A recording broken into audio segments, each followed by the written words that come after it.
안녕하세요, 성도님들. 오늘 말씀 묵상 나눠보도록 하겠습니다. 오늘 본문은 열왕기상 11장 26절에서 43절까지 말씀입니다. 오늘 말씀의 본문 가운데는 여로보암이 어떻게 이스라엘의 다른 지파들의 그 수장이 되었는지를 다루고 있는 본문입니다. 솔로몬의 타락과 함께 하나님께서 솔로몬의 대적들을 일으키시지 않으셨습니까? 대적을 일으켰을 때 에돔의 하닷이라든지 또한 아람의 르손이라든지 여러 사람들의 대적들을 일으켰었죠. 오늘 말씀에는 이스라엘 내부 안에서도 그 나라가 두 개로 쪼개져서 그 솔로몬의 대적이 되었던 중요한 인물 여로보암에 대해서 함께 살펴보도록 하겠습니다. 먼저 그의 지파는 어디였습니까? 에브라임 지파, 요셉의 아들 중에 하나였던 에브라임 지파였죠. 에브라임 지파는 여호수아 같은 걸출한 인물을 배출해낸 명문 지파입니다.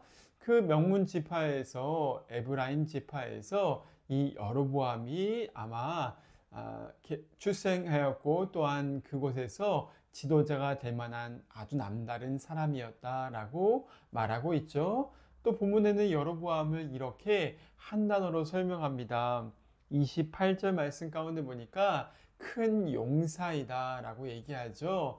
여로보암은 그냥 평범한 사람이 아니라 큰 용사, 큰 지도자, 사람들을 인도할 만한 카리스마가 있었다라고 말하고 있습니다.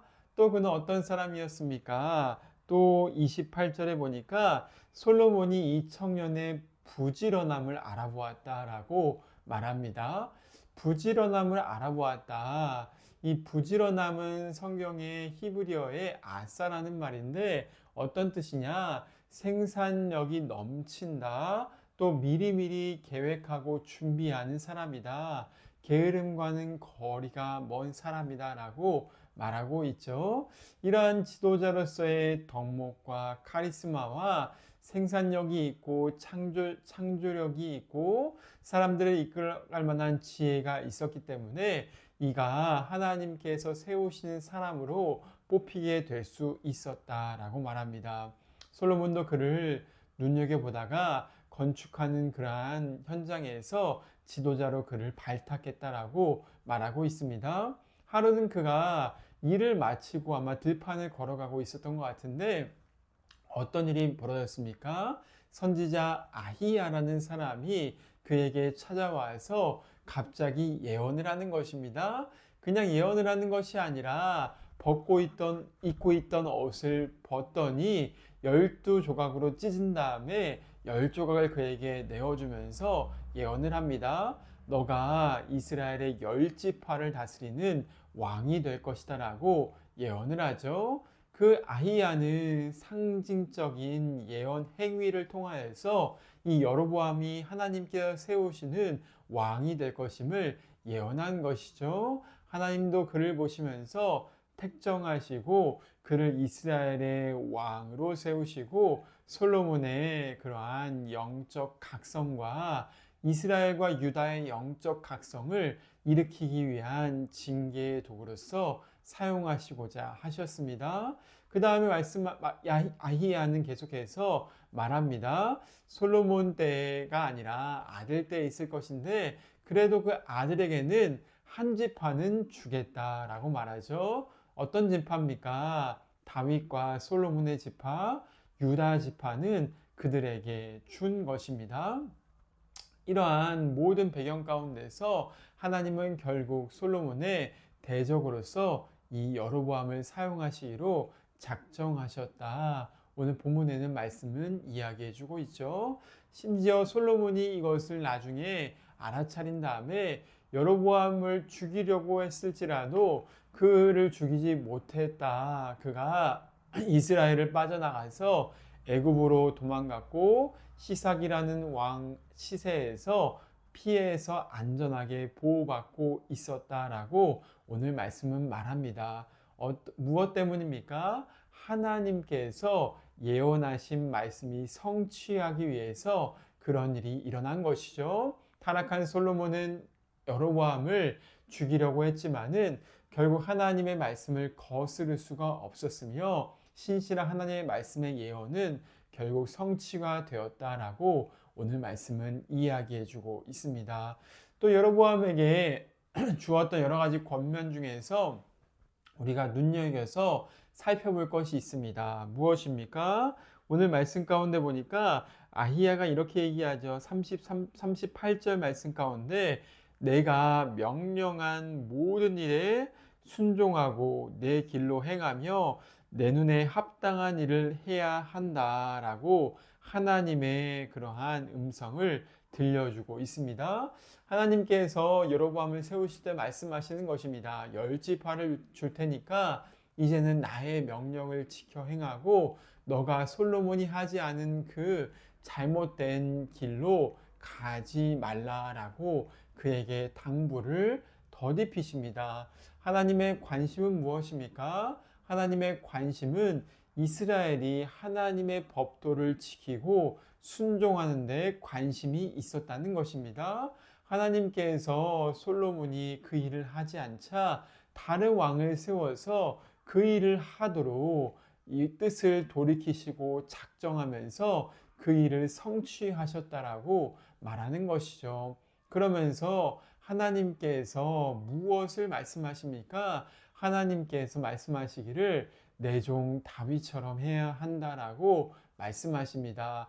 다윗은 하나님 앞에서 어떤 사람이었습니까? 하나님의 명령과 법도와 규례, 하나님의 길을 지키는 사람이었습니다.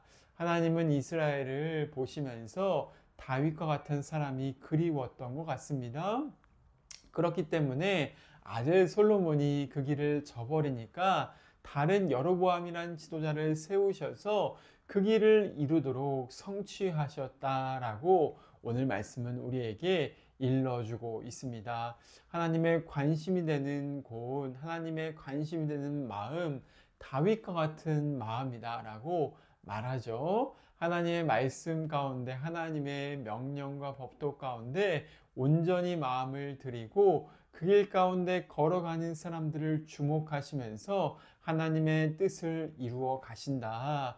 오늘 본문에는 그것을 알려주고 있습니다. 심지어 다윗 때문에 어떻게 하셨습니까? 다윗 때문에 유다 지파는 예루살렘은 솔로몬의 아들이었던 르호보암에게 주었다라고 말하고 있습니다. 오늘 말씀해 보니까 36절 말씀 가운데 다윗이 항상 내 앞에 등불을 가지고 있게 하리라 라고 말하면서 다윗의 등불 무엇입니까? 신실하게 깨어서 하나님을 섬기는 그 마음을 기억하신다라고 말하는 것이죠. 하나님이 기억하시는 마음, 하나님이 당대뿐만이 아니라 대대손손까지 기억하시는 마음이 있는데 다윗과 같이 그 합당하게 주님의 길을 걸어가는 사람들을 주목하신다라고 오늘 말씀은 우리에게 교훈을 주고 있습니다. 오늘 우리의 마음은 어떻습니까? 하나님께서 우리의 마음을 보시면서 우리에게 너가 내 말과 명령과 법도를 마음에 두고 있구나. 내가 너에게 나의 등불을 주겠다라고 칭찬하실 만한 마음입니까? 아니면 솔로몬처럼 뭐 그냥 대충 이 내가 아버지가 준 거 내 지혜로서 잘 다스리면 되지라고 생각하는 그런 마음입니까? 주님은 우리의 마음을 오늘도 달아보시고 주목하시는 분이시죠. 오늘도 성령 안에서 이러한 거룩한 마음을 갈망할 수 있기를 주님의 이름으로 축원을 드립니다. 우리가 주님 앞에서 이런 마음을 갈망하고 마치 지혜로운 다섯 처녀처럼 그러한 등불을 마음 가운데 품고 있을 때 주님은 약속하십니다. 내가 너를 통하여서 나의 뜻을 이루겠다라고 말씀하실 것이죠. 주님의 이 놀라우신 은혜에 그 역사의 음성에 동참하기를 소원할 수 있기를 원합니다.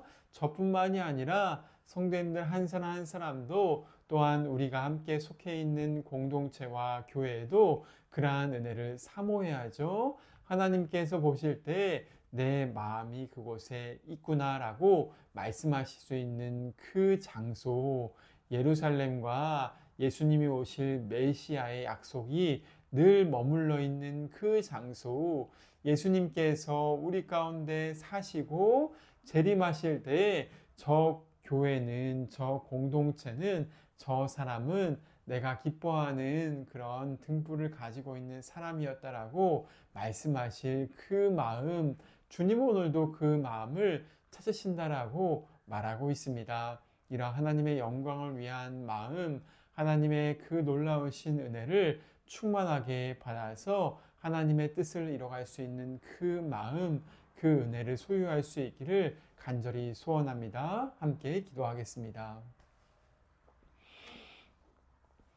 하나님 아버지 감사합니다. 오늘도 함께 솔로몬의 타락과 여로보암의 그 예언에 대한 말씀을 묵상했습니다.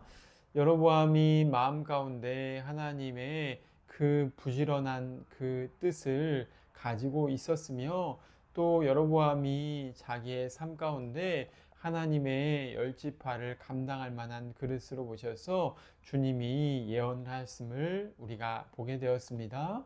하나님, 우리 또한 주님 앞에서 부지런한 마음과 열심을 품고서 주님을 섬길 수 있도록 성령께서 역사하여 주시옵소서. 특별히 다윗과 같은 마음, 하나님의 신실하신 주권과 약속을 이룰 수 있는 그러한 예수님이 오실 만한 그러한 마음의 소유자가 되기를 간절히 기도합니다.